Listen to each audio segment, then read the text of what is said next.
Time to clean the toilet. Just kind of like changing oil in a car or doing anything like that. There are times when you have to do things just kind of as a maintenance type item.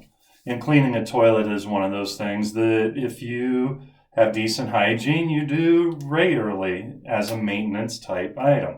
So, just like working on cars and everything else, I always show you, I start off with having everything I need right there. I got a sponge, a toilet bowl cleaner, a commercially available chemical for cleaning the bowl itself, and a commercially available chemical for cleaning the tank and the seat and all of that.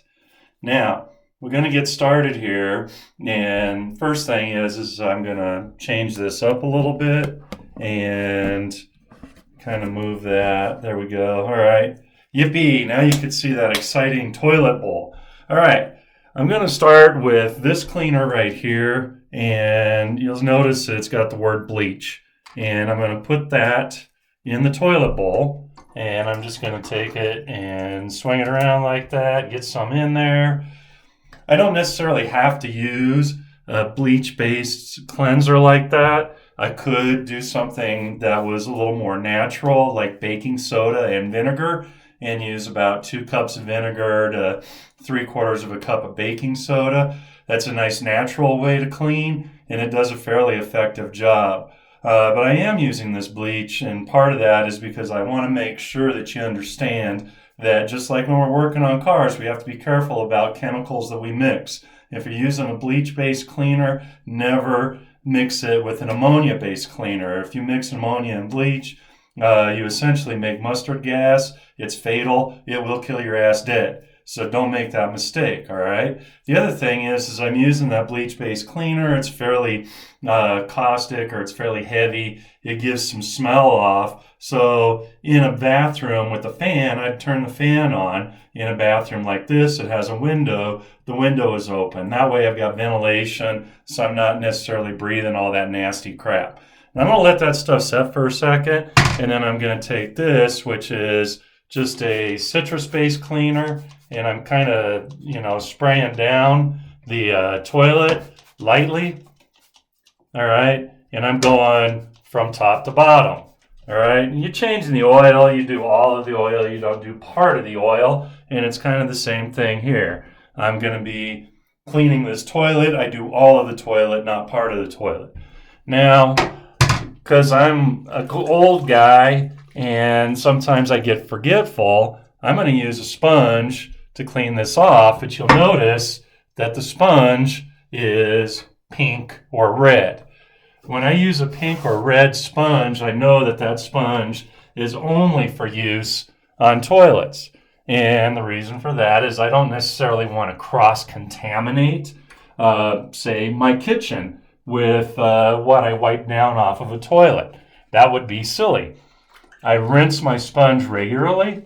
Normally I would rinse it in a sink with fresh water, but since my camera is sitting in the sink in this bathroom, I can't do that easily. So I'm rinsing it out by just putting it in this clean water that I've got in this bucket.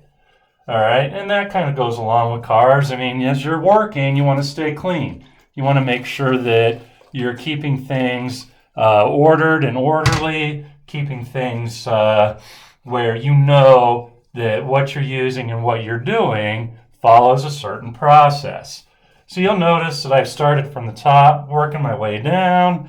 I'm getting everything, wiping it down real nice, real clean, being thorough, moving quickly, but not moving so fast that I'm missing stuff.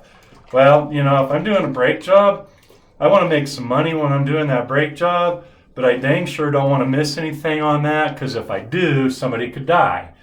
It's probably unlikely somebody's going to die if I miss a spot on this toilet, but I mean, hey, you never know. Maybe somebody comes in and there's a little bit of an explosive decompression as they use the toilet, and there's some kind of a chemical reaction that gets set off and the toilet explodes.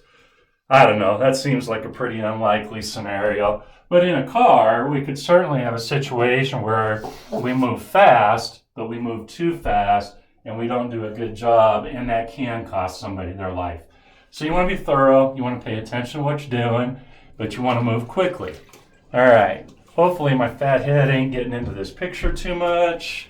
Okay, I'm wiping the whole toilet now from top to bottom, all the way around the rim, and I'm also getting the floor. I'm getting the floor because, well, I'm a guy, and I stand up, and that means that there's going to be a certain amount of splashing. Well, that splashing isn't going to be confined to just the toilet. It's going to go on the floor as well. So just like working on a car, if I'm getting ready to maybe pull an intake manifold off of something, I'm going to start by cleaning that entire engine and paying particular attention to cleaning up in the area that I'm going to be working on. I don't want to get dirt in the engine, and dirt has a tendency to get around the stuff that I'm working with, and therefore I need to clean it all, not just the part that I'm working on. All right, so I've wiped it all down. We're in pretty good shape. I'm going to use a toilet bowl brush here, scrubbing this in, and scrub it in real nice, real good. Normally, I would let this set in here for a couple hours to just kind of, work its magic chemically. Sometimes if you're doing work on a car, you're going to find that maybe that bolt's stuck and you can't get it loose, and you got to spray a penetrant or some kind of a rust type loosening agent on something, and you got to walk away for a couple hours. You just got to let that stuff work. You got to do that, right? Same thing with this toilet. Normally, I'd let it set, I'd let it work, but you guys don't want to watch 2 hours of video of the toilet setting and working. So I just scrub it all down using the toilet brush, and I make sure to get up underneath the rim real good. Flush toilet. Okay. Flush the toilet. There we go. Woo! Yay. Toilet's flushing. As it's flushing, I continue to scrub it down. All right. Cleanliness is next to godliness, they say. And that's actually very true when you're working on cars. You want to be clean. You want to have everything clean before you put it back together.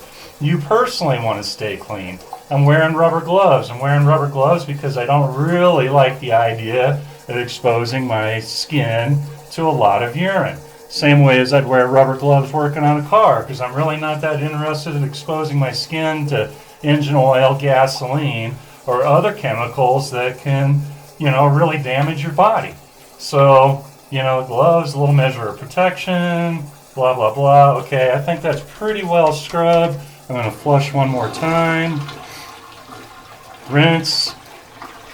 Now, I'm setting the toilet brush down. I'm going to close the lid on top of it. I'm going to let that toilet brush dry, and then I'm going to make sure that it's all clean before I put it away. I'm going to clean my sponge before I put it away. I'm going to make sure everything is nice and clean before I put it away. The same way I'd clean my tools if I was working on a car. Because there is nothing worse than getting out some nasty, dirty something that you didn't clean after you finish the last job. That's it. That's how you clean a toilet. Very exciting stuff. One of those things that you just got to do. Just like you got to do maintenance on a car, you got to do that toilet every now and again. Make dang sure it's working right and it's clean and ready to go.